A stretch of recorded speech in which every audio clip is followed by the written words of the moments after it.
Rusiyanын тышкы иштер министри Сергей Лавров 29-июнда Кыргызстанга расмий сапары менен келди. Ал Чолпон Ата шаарында Кыргызстандын тышкы иштер министри Жээнбек Кулубаев менен тар чөйрөдө жолугушту. Руsiyanын тышкы саясат мекемеси сайтына Сергей Лавровдун жеке жолугушуусундагы сөзүн жарыялады. Анда министр эки өлкө тыгыз кызматташып турган чакта тышкы саясат мекемесинин кызматташтыгы дагы жакшы жолго коюлгандыгын айткан. Лавров Кыргызстандын жеңиштин 80 жылдыгына карата Москвада өткөн аскер парадына катышуусуна жогорку баа берген. Кыргызстандын тышкы иштер министрлиги Сергей Лавров иш сапарынын алкагында эки өлкөнүн тышкы саясат мекеме башчылары жолугуп, анда кыргыз-орус стратегиялык өнөктөштүктүн жана союздаштыктын актуалдуу маселелери, эки тараптуу өз ара аракеттенүүнүн жана эл аралык күн тартибинин негизги маселелери талкууланарын кабарлаган. Ысык көлдүн Чолпон Ата шаарында ЖКХнын тышкы иштер министрлери кеңешинин кезектеги отуруму башталды. Иш-чарага уюмдун баш катчысы Имангали Сасмагамедов катышууда. Тараптар эл аралык жана аймактык кырдаалды жана ЖКХга мүчө өлкөлөрдүн коопсуздугуна келтирген таасирин талкууламакчы. Тышкы иштер министрлери эл аралык маалыматтык коопсуздукка тиешеси бар маселелер боюнча орток билдирүүлөрдү кабыл алышат. Алар радикалдаштырууга, террорчулукка жана экстремизмге каршы күрөшүү жаатында болмокчу.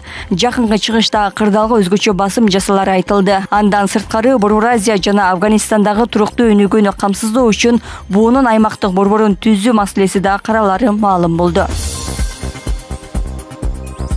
Ысык Ата районундагы так өрттөрдүн аймагына жакын жайгашкан куткаруучулар тоонун башында күнү-түнү байкоо жүргүзүп жатат. Учурда анын жарылып кетүү кооптуулугу бар. Бул туурасында өзгөчө кырдаалдар министрлигинин мониторинг жүргүзүү жана божомолдуу департаментинин директору Даурбек Сакыев маалымдады. Ал кече жумушчу топ Улуттук академиянын илимий институтунун адистери менен биргеликте аймакка учуп барып, карап изилдөөлөрүн жүргүзүп жаткандыгын айтты.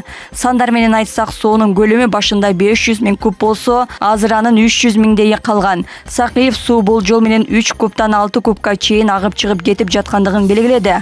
Учурда кооптулук сакталып турат. Көлдүн астындагы, жер алдындагы каналдар ачык суу кичинеден агып жатат. Ал каналдар жабылып, көл толуп, нугу жарылып кетүү кооптулугу бар.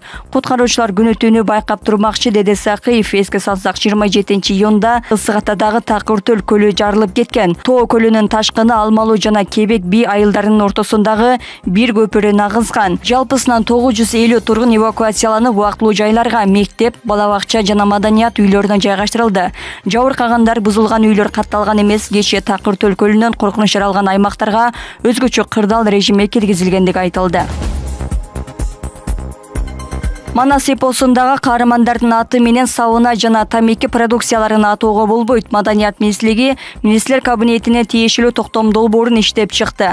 Анда эпостогу каармандардын ысымын Манас, Семетей, Сейтек, Бакай жана башка материалдык эмес маданий мурастарды сактоо жана коргоо комиссиясынын чечими менен гана колдонууга уруксат берүү каралган. Кеп объектилер менен продукцияга аталыш берүү жөнүндө болууда. Документте комиссия уруксатын маданий мурастарга сый мамиле жасалып, мааниси өзгөртүлбөгөн учурда гана берилери айтылды.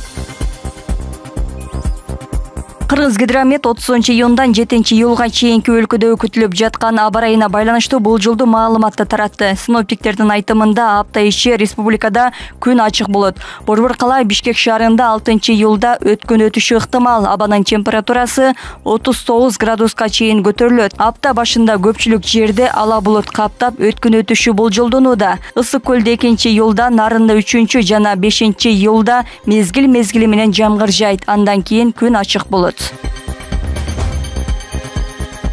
Ош шаарында троллейбустук каттамдар убактылуу токтотулду. Касымбеков көчөсүндөгү жолду кеңейтүү иштерине байланыштуу шаардагы 1-2 каттамдар токтотулган. Жол оңдоо иштери 2 ай убакытты талап кылат. Учурда троллейбустардын чубалгылары чечилип жатат. Андыктан каттам 2 айдан кийин кайра калыбына келтирилет. 1 каттамдын ордуна 7 автобус базарга кирбей, Төз Масалиев көчөсү аркылуу жүрүп жаткандыгы маалымдалат.